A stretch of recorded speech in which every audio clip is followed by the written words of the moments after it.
Okay, and we are live for about 15 seconds already.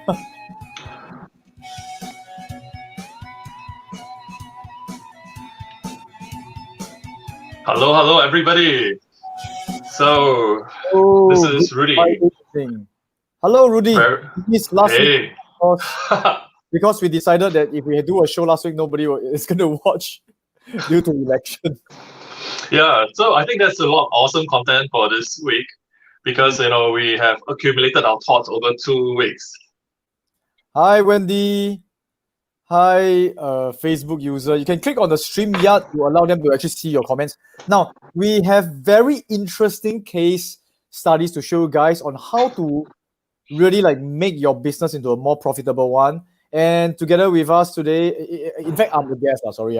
So Rudy, the VC, is going to share with us how to do that. Now, let's bring us through really what we're going to talk about today and some businesses we're going to dissect together. Awesome. So that's a reason why Sean is here today, because a few things that we're going to cover, right, is in his expertise. It's about how to grow online businesses, and make it a huge success. And this guy has already made his millions, in the past couple of endeavors when he did his digital ventures online. So super relevant. I do have some experience that I would love to share. And I think it is something that, business, right? There's never a correct method. There's no confirmed guarantee method, but if you have a framework, your chance of succeeding, and if you learn from experience, that's where there's higher chance of succeeding, correct? Hi, Rutira. Okay, so again, pardon me if I pronounce it wrongly. Come, let's go, man. I'm excited for today's. When we did this discussion before preparing for it, as we did preparing for this show, right? It's very interesting, and it's like sort of like up my alley because I really like some of how these businesses looks like, and I can see them scaling to 10 times, 100 times. Very excited. Yeah. Hey, hi, Izan. Hello, everyone. Okay. People from the startup space. All right, so let's start the whole topic proper. Okay, Yes. so the whole intent about doing this framework, it's really to transfer all the learnings that we had back in the days where we do and handle all the startups ventures, all the great learnings, how startups actually can speed up growth in a very short time frame to to hit their $1 million kind of benchmarks, right? So how do they do it? So all these learnings we would like to transfer over to the SME as well, so that everybody can benefit from the same. Yeah. Right. So very excited to learn more from Rudy as well. And if you are here for the first time, or even if you are here before, and if you are business owners, please share with us. Besides business, okay, or if you are interested, aspiring to learn more about business. I mean, if you are an investor, right, learning about business is one of the smartest things you can do as well, correct? So please type why you are here, what you want to learn, and we want to go through some very interesting frameworks, okay, based on years of experience from Rudy, looking through hundreds and hundreds of businesses. Yeah, so let me begin with sharing how this whole concept came about. See, when you want to build a skyscraper, right, it's very important to always have the foundation. So the whole intent is to make sure that, right, we get the foundation right. And this can be applied, by actually validating our ideas, our concept before we even go to market. So, like hold your horses, don't get too excited too quickly, validate your business model first. And then you quickly go into this state called the MVP, right? So the minimal viable product, quickly launch the minimal viable product, because why is that important? And why is it different from validation is when you launch a minimal viable product, it is where your customer pays you.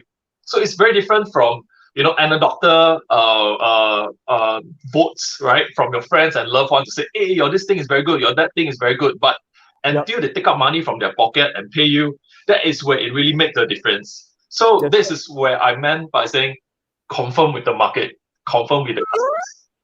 Right. And I think when you say confirm with the customers, right, now a lot of people, they do surveys, which is good to get some data point, but surveys is not really totally real until you place the money forward. Now, when we talk about investing, right, even when they talk about vaccine, will the vaccine be formed for COVID, right? Until the day the general public is willing to inject the vaccine into yourself and it works, then it's confirmed. So a lot of things is the practical aspects of it. It is very interesting, but maybe a topic for another time. So validate, confirm, and finally, this is the one that a lot of people are excited about, right? Scale. Correct. So for when you scale your business, is in many aspects. It's not just like acquisition of customers, but also scaling your operation. So all the mechanism has to be in place, because if you amplify something too quickly, it breaks apart. So in terms of operation, in terms of marketing, all these aspects have to be taken care of before we actually ramp up the business. Right. So this is a very powerful framework, V.C.S. And depending on which stage you are at, take this as a whole entire checklist so they can help your business.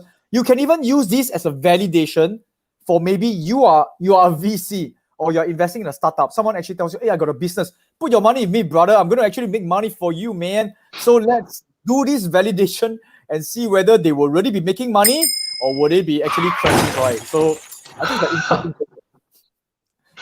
Yeah. So I help you guys by breaking down each of the stage into sub-stages. And hopefully in due time, I can give very, very specific tasks. My aspiration is to be able to speed that whole implementation of all different tasks in a time box format. So for instance, 90 tasks for 90 days, something like that. Yeah. So the whole point is, and I borrow this quote from one of our peers, right? He says, there's no such thing as perfection. It's more important to take action. Yes, take action. Don't for perfection. It's like some people is like always waiting, and then just before they want to move, then they hold back again. So very important to go for action, and that's where you validate, that's where you confirm, you review, and then keep doing. If there's no iPhone 1, correct, there will not be iPhone 11. You must go for it, and it's never perfect. Okay, so go ahead and take some action. Now, before we continue, take one action for us. And for the sake of everybody who wants to learn more, help us click the share button or the like button so that we know that you are learning. And we are going to go through some very specific case studies because we have this thing called a business clinic. And some of you really very kindly has put in some of the ideas that you want us to validate using this V.C.S. system. Okay, so click the share button, click the like button, and that's where we'll dive into some of the case studies. So for today, right? I want to dive in a little bit more into the whole validate part of the system. Yeah. So what I always do is to split them up. If you see them in the 3 different stages, I split up into 3 core and 2 supports. The 3 cores are all in red. These are the things that is non-negotiable. It has to be done. So today we will talk about, in particular, problem, solution, fit. Problem, solution, fit. Okay, fit. That's right. And come, let's go through.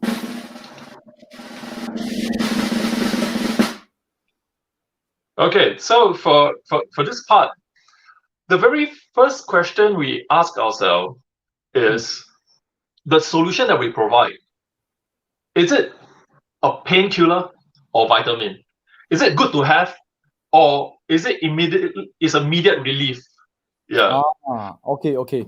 Yeah. So means immediate relief. Vitamin is good to have, and you will see future results. Is that what you're saying? That's right. I see. The bigger problem that you solve, right, the more the people are willing to pay. That's right. Yeah. So business is about solving problems, correct? Now, some questions are coming. So I'll just read out to you and see whether you want to answer some of them. Would anyone, John and Rudy, subscribe to a magazine channel if provided a discount for a list of magazine topics? What's the minimum validation products? Okay, now what do you think? Are magazines painkillers or vitamin? So I guess it depends on the topic of your magazine and how current it is, and also like maybe who is your customers, who is paying you, correct? If no one paying you, then maybe the kacang puteh man is taking your magazine, and then it's not a very good magazine. It depends on the content. Now, magazine, I guess, is just a channel of delivery, correct? Most importantly, who are you really serving? I think this is something that we got to take note of. Yep. Yeah. So I think the most basic thing we can do for our product, right? The very basic thing, ask ourselves, Who is paying for this? You know? Right. The next question is why? Why must they pay for this when they have so many options out there? Right, And the right, third right. question is Maybe I ask the audience this. I ask the audience this. Because, for example, I think it's maybe use some interesting case study. Like you talk about Google. Who is paying Google? Because a lot of people, when they think about Google, they think, oh, it's a very powerful search engine. But who is paying Google? Think about that perspective. And because sometimes your biggest database or user may not be the one paying you as well. So understand there's a difference. But who is paying you is ultimately very, very important. Right. correct. And the next question. And the last part, when you already have some level of success, is even more important because you must ask yourself how many people are willing to pay for it. Right. So that is scale. How many people? Yes, correct. If there's very little people, then this is not the best business to be in unless everyone who pays you a very high amount. So it is about the number of people paying you plus the amount of price and how much margin you can make. We are talking about business-wise. Of course, if it's a mission to serve people, you want to serve as many as possible, but it also must be a viable business. If you're going to use it as a way to make a livelihood or even like get more people to, like you want to become more employable, I mean, in your business to employ more people to provide more jobs, okay? So very important framework, guys. So let's begin with the first one, right? Yes. Which is who pays you. Okay, guys, I need you to take paper and pen to write all these things down because end of the day, I'm going to give you one extra bonus, which is a worksheet. So while you go through this whole process with me, you need to take down all these notes because it will guide you to create the content for that worksheet. Yeah. So without all this, you'll be a bit of a loss on how to find your best product and problem fit. Interesting. Okay. Hey, by the way, now Rudy, just want to actually clarify something. Someone is asking this. Google is advertising business. How to compare with product business? The V.C.S. framework, is it only for product businesses or services businesses can work as well?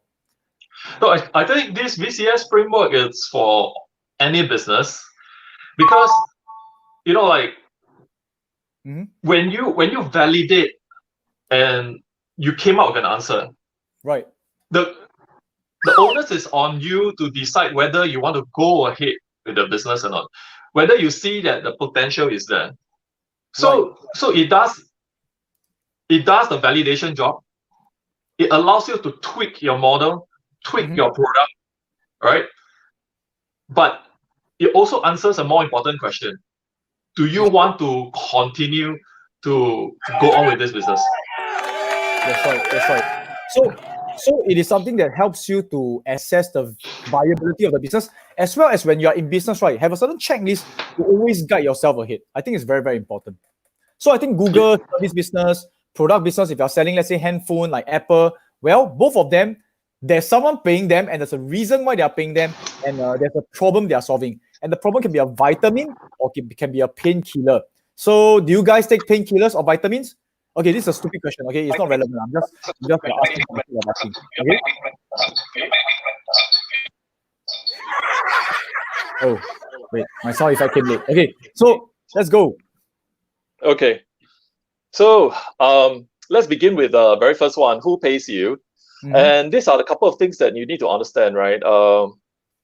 Let me see. My slides are kind of okay. Get to the correct one. Yes. Okay. So you need to understand, what is the limitation, of the group that you're targeting, right? So if they like the solution, where are their limitations? Secondly, you also need to understand, if what do you mean by limitations? I will be on speaking on behalf of the audience who may not understand. So when you say limitations, what do you actually mean by that? So again, let's say we talk about Google and they're actually paying you based on advertisement. When you say limitation, what do you mean by that? Is it budget limitation? Is it like a geographical limitation? Or what do you mean by that? So all of this, geographic limitation is one. Budget is definitely one of the key limitations that you need to consider. Yeah. Okay. So all this, so what is getting in the way, from them being able to get hold of your product? So sometimes pricing point, right? So the wrong pricing point is also a limiting factor to making sure that your product rolls out properly. Yeah. Oh, that will be sad, correct? If you actually roll something, good product, but nobody can pay for it, then that's where your business will go down here. And if you price wrongly, it's very hard for you to price back, because once you price expensive and now, oh, I'm going to give discount to everybody, it's a sign of failure also. And people will start to see weakness in your business. So very important to go through that by understanding your customers, how much they can pay, how much they are willing to pay. This solves a lot of issue upfront, right? Yep. And also it's very important to understand how painful, right, is that problem, because like for example, you take surgery, right? So surgery is I need it now, that there's nowhere else I can get the solution, and you are the surgeon. So of course you can command the kind of price, because it's not a painkiller, it's not a vitamin already, right? You're in a situation where we are offering a painkiller situation, so emergency. Yeah. Imagine you're on the surgery table. Then after you ask the doctor, hey, how much? He say $20,000. You don't say, hey, no, 15,000. No chance to bargain already, please help me do the surgery. Otherwise, that's it. Okay. Before you do the CPR on me, wait, let me bargain for what? Check my budget. No choice. When it's a painkiller, when it's something necessary, otherwise it costs huge amount of, I would say, cost. And one of the costs is your life. I mean, that's where you have very huge bargaining power. But of course, I think when we do business, we also want to be ethical. I did see like cases, right? There was this particular stock. I remember the stock price crash. I can't remember the exact stock, but I remember the story because they developed this HIV pill. This pill that they can save HIV. Wow. But right, they price it very expensive. I can't remember what is HIV. A very daily pill. Every pill they charge about $7,000. Wow, I can tell you, right? Even the shareholders also blow up and become very angry. People say, how can you be so, how like really squeeze people dry? It went to the court, right? But the court ruled in their favor because no choice. They are the only one who has the technology. They can price whatever they price, and you know that when they price at $7,000, they can command that amount, but it's something very, very scary. Correct? Okay, correct. Hi, scars of happiness. Yeah, we're talking about actually business validation, and Rudy, an expert, is going through all this with us. So very importantly, understand your customers, their ability to pay, and how painful it is to them. Right. Correct. So that helps you to navigate, right, in terms of the marketplace, how to reach your customers. Because if you know where they are, it's easier for you to find them, isn't it? Yeah. Right. Okay, then the next question is, now that you know who your customers are, right, like their preferences and all that, right, then the next question is, in order to give you the money that you want, right, you have to really ask yourself, why do they pay you? You see, what problem are you solving, right, that's so huge, right, that they need to pay you for it? Yeah. Right. Hey, so there's this particular question. For instance, bra, undergarment, inner garment, is it considered vitamins? Or is it considered painkiller? It's a bit subjective. To some people, it is painkiller, correct? So to some people, it is vitamin. No, I think generally speaking, it is a need. Is it a need or a want, correct? Is it a necessity or luxury? So I don't know whether this is a hypothetical question. Are you really doing this business? Or you're asking? I think it's a very good question. You see, it's actually a very, very good question. You see, when you see, if you look at the first one, is one of the question that was being asked, right, in the previous slide, right, is there actually an existing solution, isn't it? Right? Somewhere over here, right? What are the pros and cons of existing solution here? Okay. Yep. So okay. Maybe we are talking about new startup, is it? Or people who are new in the business, like SMEs. So let's say there's available solutions, you're saying? No. So even for existing solution, it's okay. You just need to understand that in every market, right, there's a chance to win. It's just that you need to go through this exercise to understand where are your chances, and based on that chances whether is it big or small. If the chance is very small, right, then maybe perhaps you will make the executive decision and say, hey, then forget it, then do something else. But if you say, hey, if I can create a bra or undergarment, right, that is able to solve breast cancer, I don't know, and probably you're the only one with that bra that can solve breast cancer, then obviously you would have an advantage over so many other people, right? Right. Another case study is this. When we talk about undergarment, right? There's this particular. I think This brand is called Spanx. I'm not sure if you've heard of this business. They actually created a new type of is it panties or things like that, tongs. I'm not going to go through in details, but I was reading this case study. It became a $1 billion company, and what they did is really undergarment. The key things is like leggings, like bras, panties. I'm not sure whether you heard of these companies before. If you have heard before, please type Spanx. The founder actually mentioned how she created a community around undergarment. Imagine this. You are proud to actually wear a certain undergarment, but I mean, who knows you are wearing it, But it creates an identity. So there are different ways to position yourself. Even if there's an existing solution, you can have a way of differentiation. Correct. So it's very, very interesting. Yeah, I think you're absolutely spot on, Sean. It's like sometimes it doesn't mean that when the market is crowded, there's existing product, right? Means you should not go in. Yeah. You see, the whole exercise is to really look at where your secret sauce is, where is your unfair advantage is. If you have an unfair advantage, right, then it's easier to even, make you stand out because there's the people there and there's you. That's right. It's really learning how to stand out. So what's next is really why should they pay you, right? More than everybody else, right? So the first question is, are you able to solve the problem for your customers that nobody else can do it? Are you able to what you say? Okay, so and also how difficult is it for your customers, right, to get to the solution, right? Is it very is it a lot of steps, or is it a lot of change in their behavior, to get to your solution? So for example, when the first time iPhone was being launched, right, it was touchscreen, right? But the whole world is actually very used to using QWERTY keypads. So the nobody really get it. No, initially I think there's a few other touchscreen phones like what Oxygen or Atom or something like that. There's a few like a handheld touchscreen phone devices. They call PDA or something like that. It didn't quite take off until Apple came along. Right. But what really connected people to the phone? The people's heart. Yep, is this. Yep. So Steve Jobs says, forget about the stylus, right? Last time when you have all those handheld devices, there's stylus.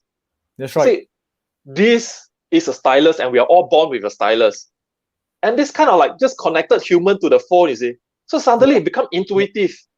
It's a stylus. Okay, so that's right. Hey, by the way, one more thing that you actually learn from Apple, right, is that they design the app in such a way, whatever app that you open, right, it must not take more than 3 clicks or 3 swipes. Based on any iPad, any Apple, this is the rule in Apple. So you can see that when we talk about like a touchscreen phone, all this, it must be intuitive and it must solve the problem very quickly. Must be convenient as well, right? Yes. So when Steve Jobs make that connection, then all of a sudden people just get it. It's like, oh, okay. Then when they experience it for themselves, right, it is an experience that you cannot turn back anymore. So like when you say disruption, right, it's a matter of how easy it is and how seamless and how enjoyable it is to actually consume your products, and that gives you that premium value. The premium value, correct. So Apple is something easy to consume. Okay, and that's where Steve Jobs created a lot of jobs. And my sorry, $1 trillion company. My job is to do lame jokes, okay, guys. So now let's teach us the real stuff. Okay, cool. Okay, so then the next question is really, to ask ourselves, right, how many customers are there? And this part of the exercise is really about understanding what is the emotional triggers of our customers. So, Right. how do you get them excited about, what you want to sell? Secondly is to really identify the channels that your customer use. So not everyone use Facebook, right? That's the biggest assumption. But there are different kind of channels. Some people still read newspapers. It really depends on who you target. But number one, understand their emotional trigger. Understand where they are, which kind of channel of communication they use, and then you can fire your marketing shots at them in the correct space and time. Fire the marketing shots. Wow, this sounds very, very like I would say brutal. Okay. But okay, so this is really again, it goes back to understanding your customer, how to serve them the best. I mean, some of the words we use may sound a bit aggressive, but it is really to serve the customers. Like for example, okay, some of them asking, okay, yeah, correct. So you mean you are talking about the bra business, correct? It's not a business, but you can see I'm thinking of ways to ask. Yeah lah, but what you want to think about Bradley? So this one, you have to go and reflect about yourself. Okay, no, I'm just kidding. It's a good idea. It's a good idea to think of different businesses, try to fit into the model so they can understand the whole entire thing better. Sometimes when we give a certain specific examples, case studies, which we are going to come to in a moment's time, correct? That's where you can see how the whole thing pans out. That's right. Correct. So I think this is an iterative process because like what we all begin with saying just now, right? That don't wait for perfection, take action. So this is an iterative process. When you launch out this communication to your clients or your customers or targets, right? You always do A/B tests. You test this way of saying and this way of saying, and then you compare how they respond to you. And then always double down on the one that responds the best, right? So this is really an iterative process. That's right. So you can call it apple, then call it orange, then see who buy which one. Correct. I think apple, because start with A, is top at the top of the directory, more people actually see it. Correct. Yep. Correct. So eventually, you will come to this part where you will find your solution. After you have assessed all the different factors, you go through the exercise. And there's always two ways to go about it. One is you roughly know that this is the market that I want to target. You don't have the specific solution. So you go through the exercise and eventually you say, okay, I think this is how my solution should look like. Right. The other way of using this exercise is you actually already have a solution in mind, right? Like maybe you say, I want to sell bra or underwear or whatever. Okay. And you go through this exercise, then you realize, hey, first, who wants to buy my bra underwear? Okay, maybe your bra underwear is for cancer patients with breast. Breast cancer prevention. Okay, then probably not for the maturing, adolescent, but maybe a certain age group. Then okay, this is my customer segment already, right? Then who will pay for it, right? So basically, it's really about in this segment, right? Are you targeting the mass affluent? Are you targeting the high net worth and all that? And that will create the pricing factor. Because if you price it too expensive, then people is like, okay, I won't pay for it. I know it's awesome, but I won't pay for it. So you need to understand, why they want to pay for it, and how much are they willing to pay for it. Then finally, you come to the messaging. So make sure that if you say, okay, I can prevent cancer with this kind of special bra, breast cancer, right? Then make sure that your messaging resonates with those people who are, say, for instance, have family history of breast cancer and all that, right? So the positioning. And then from then, you can ask yourself, okay, then where are these people residing? Probably they are in, mommy forums, after giving the child, they are very conscious about, how they look and making sure that they take care of themselves so that they will be around to bring up their kids, So probably you can target this kind of forum. Then you can actually scale your message in the correct channel and gain, a bigger mass of adoption. Yeah. So this is how you actually come to your solution.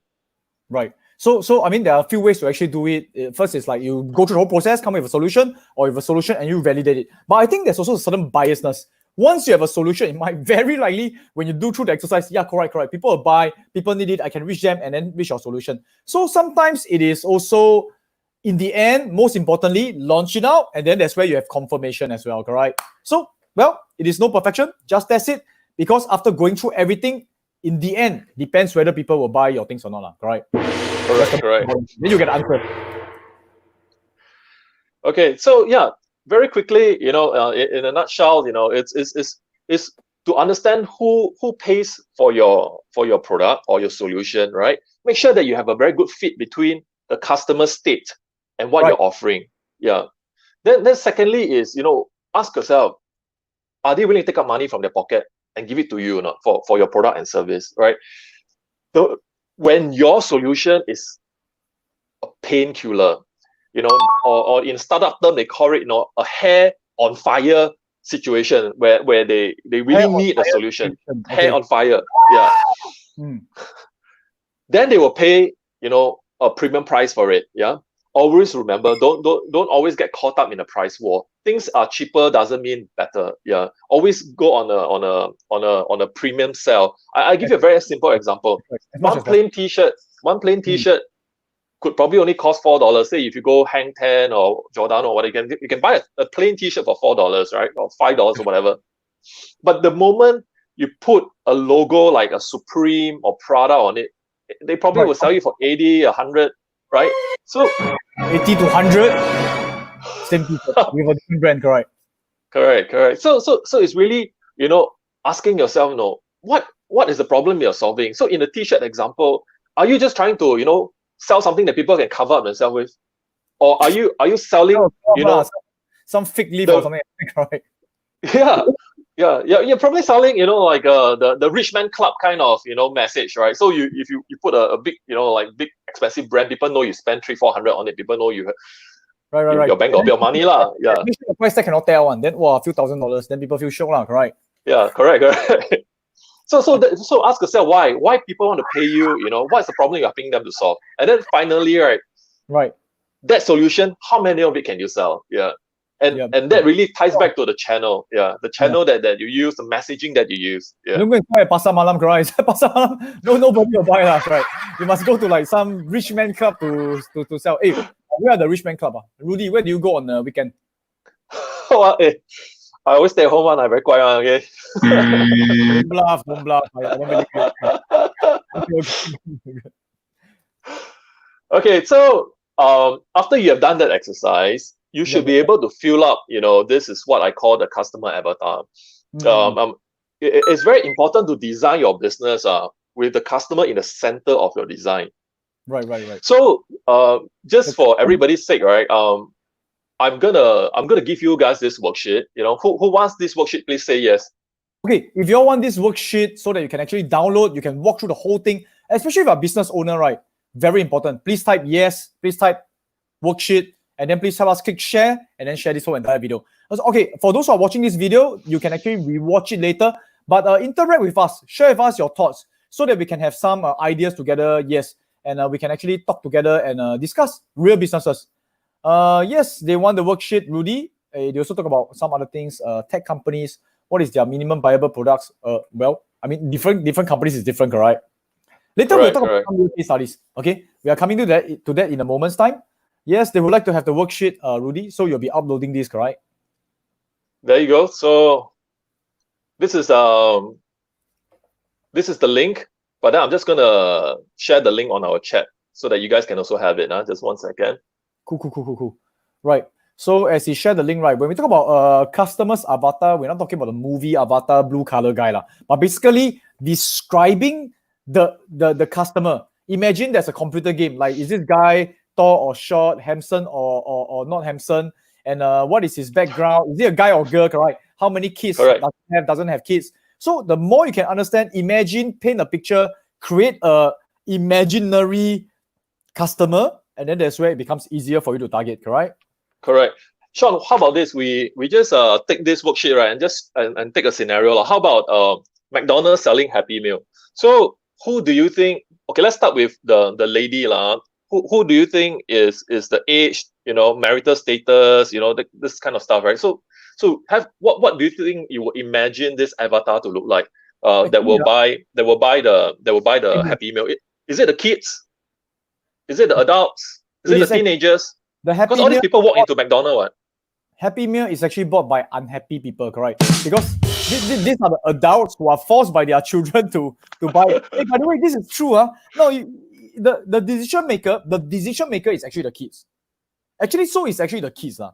The person paying is the adult. But nowadays, the whole scenario has changed.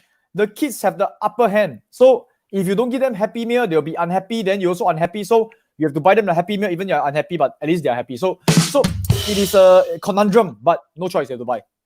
I mean, correct. My family. So you see, the whole point is this, right? The goal here, see on the left off top, right? So the goal is really to make sure that the kids are happy.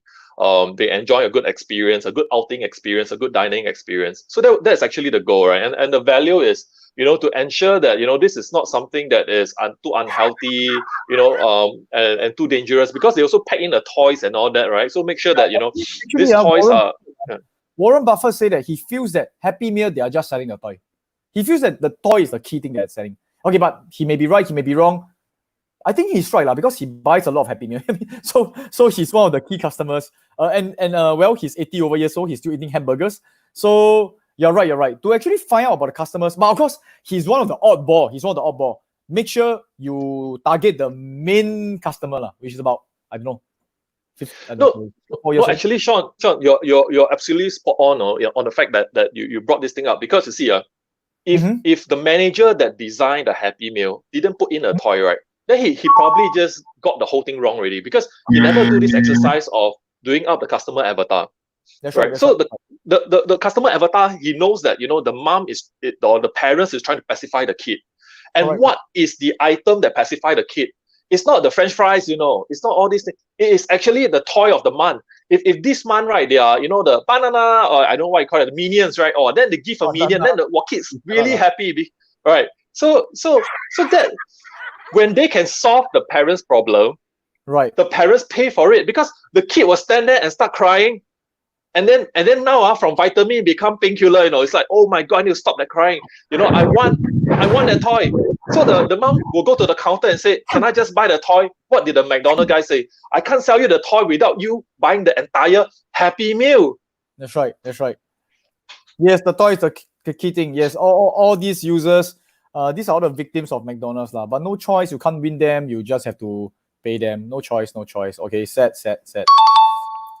So yeah, I mean, for the rest of you, really, sometimes when you do this exercise, right, it's very important, because you will be able to identify who you're selling to, and make sure, right, you get the correct product to the correct people. Right. Okay, so I'm just gonna jump straight into the business clinic. So this is actually a very special segment of our show. So in this show, right, usually we'll spend a bit of time, just to discuss about some of the challenges that our peers, our friends, our brothers and sisters out there are facing, especially during this pandemic period, when people actually have yes, correct. There's some issues. So we want to dive in deep and then give them some possible ideas using the V.C.S. framework, so you can see it comes to life. And then please go ahead, test it, implement it. If you make money, please come and give us some. If you lose money, just tell people that you learn from somewhere else. Okay, so just kidding lah. We want to actually give some thought process to it. And what are some of the businesses that we're going to go through today? Yes, okay. Know your client. KYC usually they talk about in the bank, where they do their due diligence for clients. But you're right, you must know your client. Yes, and today, the business clinic. So yes, I'm going to start with, I think this one is quite interesting. It's actually from, if I'm not wrong, from Joan. Wait, no. It's from Alex. It's from Alex. Is Alex here? I'm correct. Yeah, one of them from Alex Liao. Okay, so the background is this. We teach people to play music by ear, using hearing and feeling to make music. So all the world's best musicians play, using that way. And the final effect can be like a miracle. A total beginner can play with only using their hearing and feeling. So what is his challenges? I already have some idea to scale this business. However, the marketing approach could be improved. He wants to know, how can it scale so that it will break the bottleneck. Okay, don't break the bottleneck. Just make sure it scale can already. Okay, so yeah, Sean, over to you. Yeah, this is one of your area, because I know you have groomed a few people in the music business space, and they were quite successful, right? Okay, I wouldn't say I'm an expert in this or anything, but okay, guys. By the way, this is what we call the business clinic. If you have businesses that you want to scale, you have some ideas want to actually bounce off, you can actually drop a comment below. And we are supposed to give them a form to fill up, right? Maybe at the end, right? At the end, stay with us. We will actually talk about your business. Your business can be the one chosen for it. So there are two particular business that wrote in to us last week. Okay, this is the link. Fill in your business ideas. We will run through together with you and also give you some ideas. Actually, there are two of them who talk about music as a business. How many of you love music? Can you please type music out there? Now, there are two of them. One is called Nicholas, the other one Alex. Okay, don't worry. You guys are not competitors because your customers' avatar is a bit different. So Nicholas is teaching young parents to bond with their children using music. So you can see right here, this is his company, correct, called Bloom.sg, if I'm not wrong. Okay, Bloom. So they teach children to play music. And the next one is Alex teaching people how to play by ear. Usually I thought that music is, like piano, you use using the fingers lah. But now he can use your ears to play. Okay? No, I'm just kidding. So it's play by ear, meaning you say you don't need to have chords. Now, I suggest a few things, and let me give you some case studies. There are some very popular music companies that did very well, and one of them is this particular company called Piano in 21 Days. You can go to pianoin21days.com, and when I say successful, right, within 1 year plus, they make about $1 million. Oh, okay, so we have another musician, Wendy. I'm going to talk about your website soon. So now, very interestingly, right, how do they actually become so successful in such a, I would say, relatively short period? They have very clear messaging. Now, what is so unique? Everybody teach piano, but for him, he teach you how to play piano in 21 days. And he pride himself as the fastest online piano course. Now, when you want to position yourself, right, especially when you talk about digitalization, and if you're an educator, so for both Nicholas and Alex, you are educator. A lot of people, especially right now during COVID period, we learn online, just like right now, correct? So, besides this show, maybe you have learned other things online. Rudy, do you actually watch other things online during this COVID period?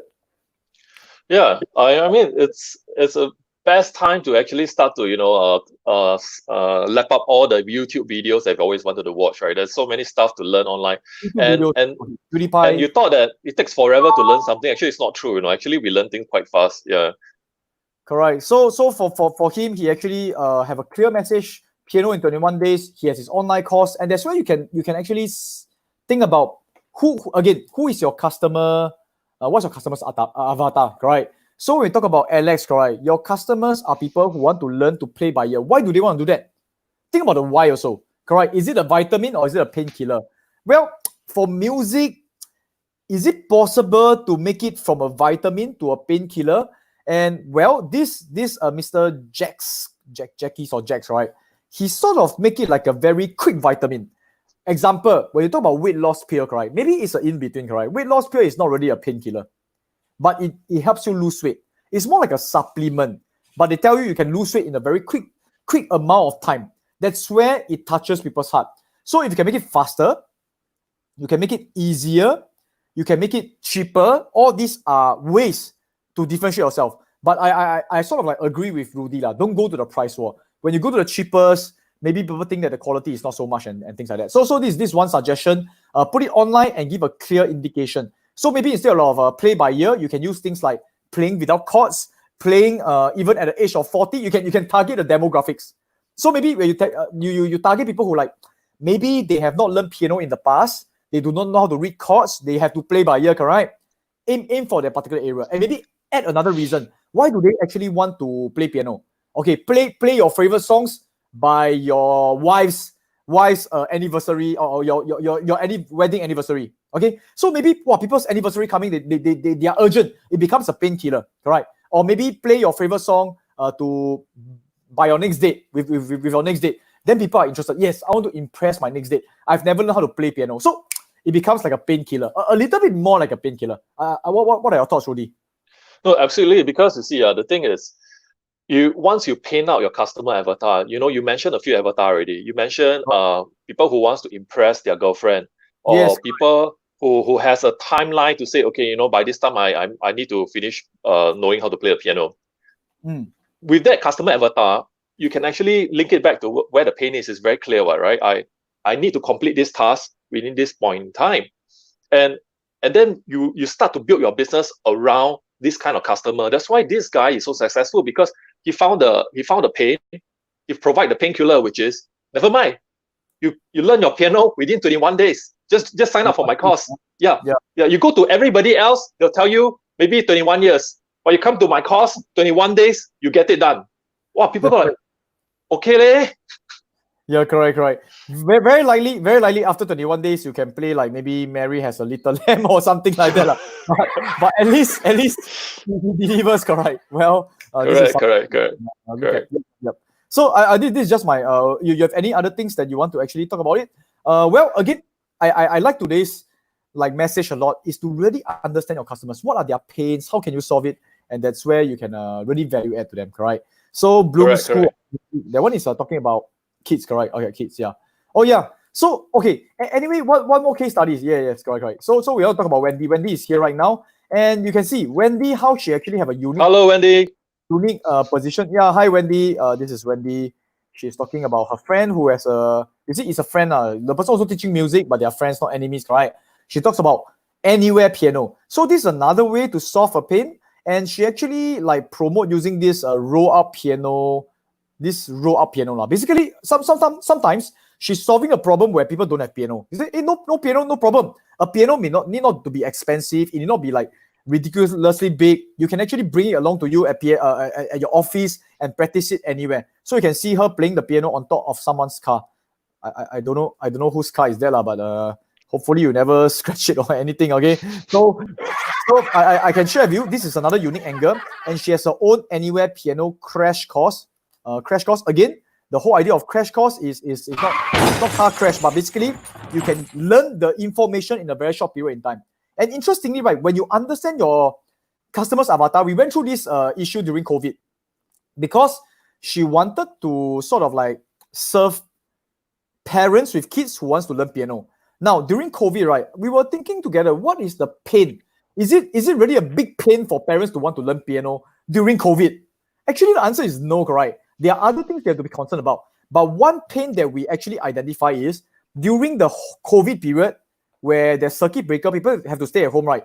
One pain that parents have is their kids got nothing to do. They have to keep taking care of their kids. So why not she create this anywhere? Anywhere means at home also can, at work also can, but typically we're at home now. Music and money camp to teach your kids something while the parents can go and go and watch your Korean drama. So again, once you identify the pain, you can target the pain and say, hey guys, for the next 1 week during this 2 p.m. to 3 p.m., we will handle your kids for you. Don't need piano, just need certain simple equipment. We will teach them music. So again, once you understand your customers, you can serve them better. So this is my take about music, really going back to the whole key point of what we are learning today.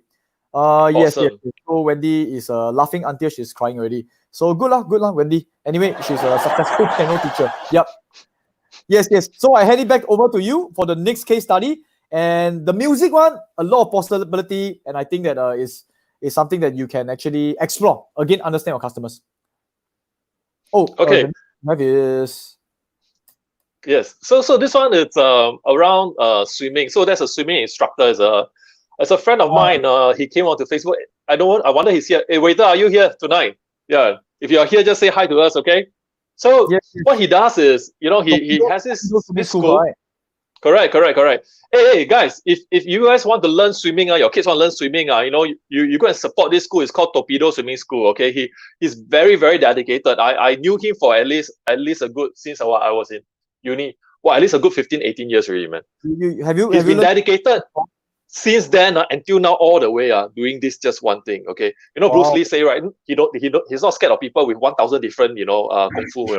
It's that one punch, right? Mr. One Punch Man, correct? Not if you train that one punch 1,000 times, it's then power. So he swim 1,000 times. Wow, his whole skin is full of bleach already. So but his heart is never bleached. His heart is still pumping hard with passion. So learn from Mr. Torpedo. Sorry, what's his name? Mr. Torpedo. Mr. Torpedo. Yeah, his name is waiter. Yeah. Oh, waiter. Okay, great. A waiter sounds like the one in waiter. He's supposed to like do restaurant business one. I don't know why he go and do swimming. Okay, but so he's a waiter who serve you in the pool. Okay, that's very good. Right. Correct.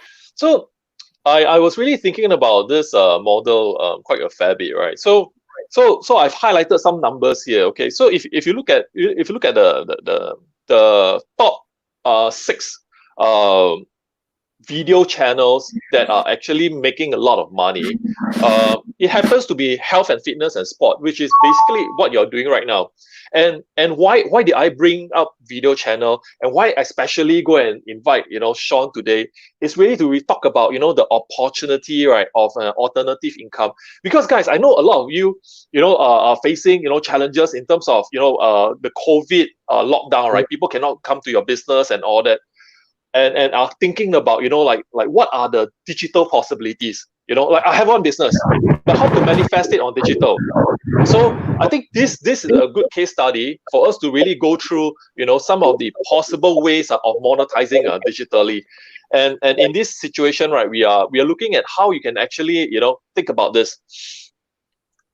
Upload your videos, not just any videos, in a very clear format, right? So number one, do your avatar, your consumer avatar.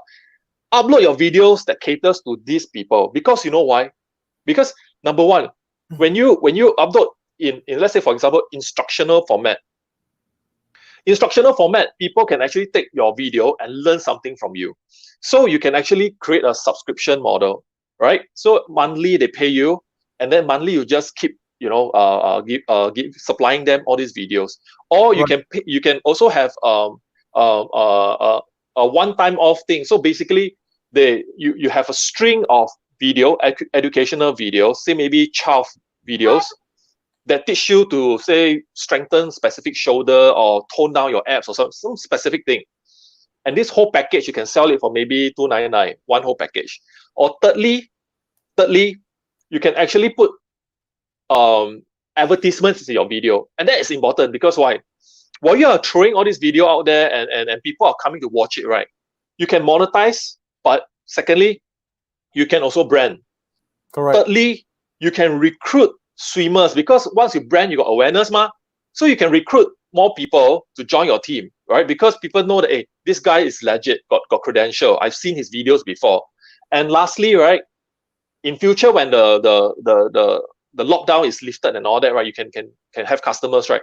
All these customers already know about you, right? They saw it on YouTube, they see how you do it and all that. So you got customers, you can recruit new people, you can earn from advertising. There's all these opportunities to brand through video channel. And for today, I just want to share a tip for you. You see here, right, this thing called uscreen.tv. YouTube is not the only place to post video and earn money. You can actually have your very own channel.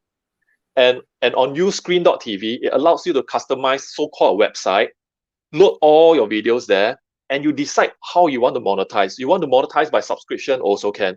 You want to monetize by one-time pay you off the whole series of video, also can. So all the examples that I shared with you, you can just go to this website, swipe a credit card, and yeah, it's an all-in-one platform. And there you go. You can straight away right off the bat, start to do business around your expertise, right? In this case, it's swimming. But people who want to teach piano, people want to teach yoga classes, all that, go ahead, put your video there and earn. Because this breaks the chain of YouTube, right? So YouTube, will give you all that limitations of how you can monetize. You're always in their mercy.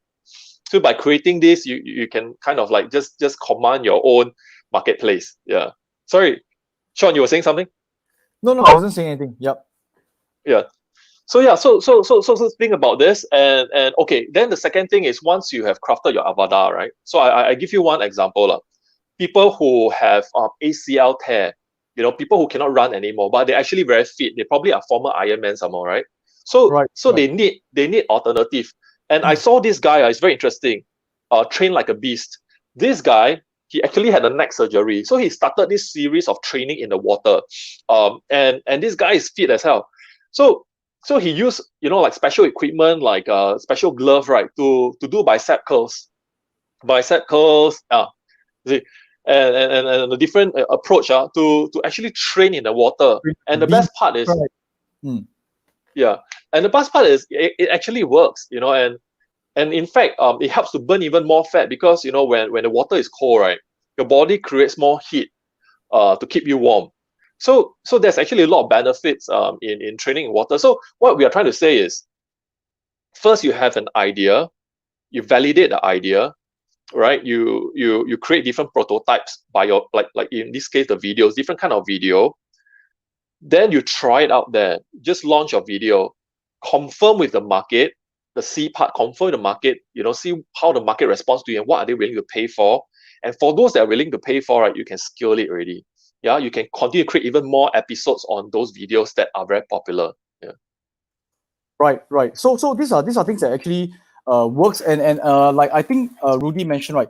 I did know this guy called Jordan Yu. Okay, now this is talking about fitness industry. It can be swimming, it can be other areas. So this is me now. If you know, okay. So I know him, and what he does is he talks about fitness and he does videos on fitness, and that's where right he monetize. He shoot video and then he actually sell the videos to teach people how to do resistance training, to do like meal planning. And okay, he understands his customers' avatar pretty well. He knows that what they want is to actually look like him. So that's where he tells them how to look like him by this plan. So I bought the plan already, and now I still don't look like him. So I feel cheated. No, I'm just kidding. But it's a very good plan. It's a very good plan. So you can do that as well for swimming. Also understand why do people want to learn swimming from you. Maybe some of them really want the skills to learn swimming. Correct. So and some of them want to improve their swimming, because when I look at the website of Torpedo Swimming, there's also like competitive swimming and things like that. So you are serving a very wide audience, I would say. Well done. And I think the key question he was asking is, how do I scale? Correct? How do I scale? And that's where actually we came out with certain ideas. Let me share with you some potential ideas. But I was using this ends off matrix. Now again, you must understand your customers first. So who is your existing market? Like, who are you serving, correct? And then you also have existing product to serve them. Because I think Waiter, correct? Waiter was asking how can he scale? Any ideas? So ideas can come in different form. Once you have a market, you can ask, with these current customers, what new products can I actually serve them with? So one additional new product is how to swim even better. And you can create courses to target that particular area.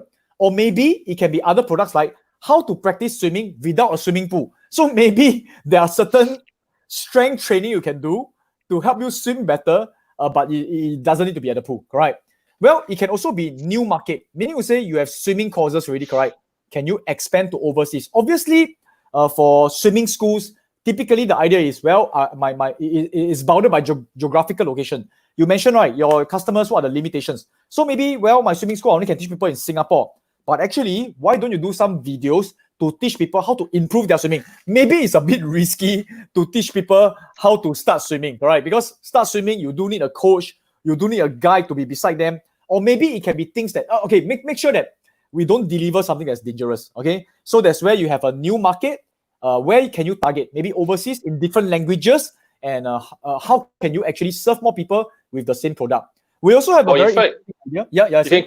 You create a whole new market segment by saying, like losing weight, or have, like 6 packs in 60 days by aqua aerobics or aqua something, right? Like you teach people how to achieve certain body sculpting, goals by using your technique. And only you have that technique, and it's special, it's in the water.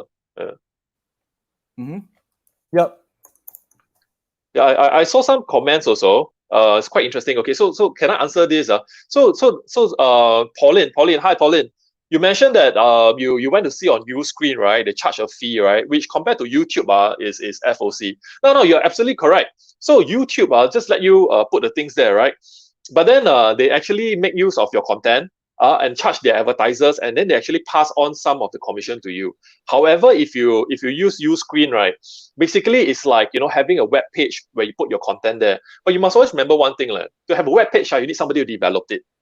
So what's beautiful about this Uscreen is it's already like pre-templated already. So you don't need to actually go and hire people to go and develop that website for you, right? Secondly, right, you need to collect money from people, right? So people buy things from you, you need to collect it. So the whole payment, function and features, right, is all built inside. So it's almost like I would say plug and play, right? The moment you have the content, you swipe your credit card, you can start to do business already. Yep, that's right. So many different ideas, many different ideas. So one idea we have, right, is maybe if you want to really expand even further, right, can you even franchise your business ideas? You know what I'm saying? So, there's this particular fitness industry, they are called CrossFit, and CrossFit is a $4 billion brand. Okay, I think they actually they make about $100 over million a year. Maybe you can do a water CrossFit. You can be the king of king of the water. You can be the Aquaman. So they even have their world championship and things like that. Because I think they say that your friend is saying like open to any ideas. So maybe you can do a water CrossFit. So this is something I just want to mention, and food for thought. Correct. So just throwing you some ideas here and there. Yeah, so I think the possibilities is really there, right? So we talk about, from digital, right? You do online courses to offline, which is CrossFit, which is events. Yeah, so there's a lot of successful events. CrossFit is one, Spartan race is another one, which become almost a global phenomenon. So there is a lot of opportunities. Even though it seems like you're doing the same thing, swimming, but you look at Spartan, you look at CrossFit, it's the same stuff, right? But then they create community engagement and all that. So yeah, keep your mind open, run through the exercise, download my worksheet and make sure that you know who is the customers that you are targeting, so that you can actually create your product meaningfully that people are willing to pay for. Yeah. Right. So I do hope that this has been useful for you guys. Again, let's bring back the link for them. If they want to actually come onto this business clinic, this is the link for you guys. You can actually key in your particular business, some ideas. If you do not want us to mention your name and things like that, you can actually tell us not to mention your names. We will look through your business content and we will brainstorm and give you some ideas. So I do hope that's useful so far. If you guys find it's useful, please let us know. Click the like button. Tell us what are the things you want to learn, and that's where we want to be sharing more of them. So yes, Rudy, do we have another case study, or it's almost 9 o'clock? Yeah, it's almost 9 o'clock. Do you guys want me to do this one last case study? It's gonna be a bonus then. Yeah. Rudy, let me tell you what. Let's keep it for next week. Let's keep it for next week, so we have more bullets to actually entertain them. So this week is all about sports, about music, about education. Next week we'll go into some physical products, because we saw some case studies, right, that it's talking about, like, in fact, in my opinion, it's very difficult in the COVID situation, especially physical products. So this is something that we will be talking about next week. We will want to see you guys on a Friday. Okay, so Jonah is saying that yes, it's useful. Thanks a lot, Rudy. Okay, so yeah, please tell us what else you want to learn, and also come and share with us your business or any business ideas you have, and also download the worksheet so that you can have a better business. Yep. So what is your take on the current economy, Rudy? Do you think the businesses are going to actually do well for the next half a year and things like that?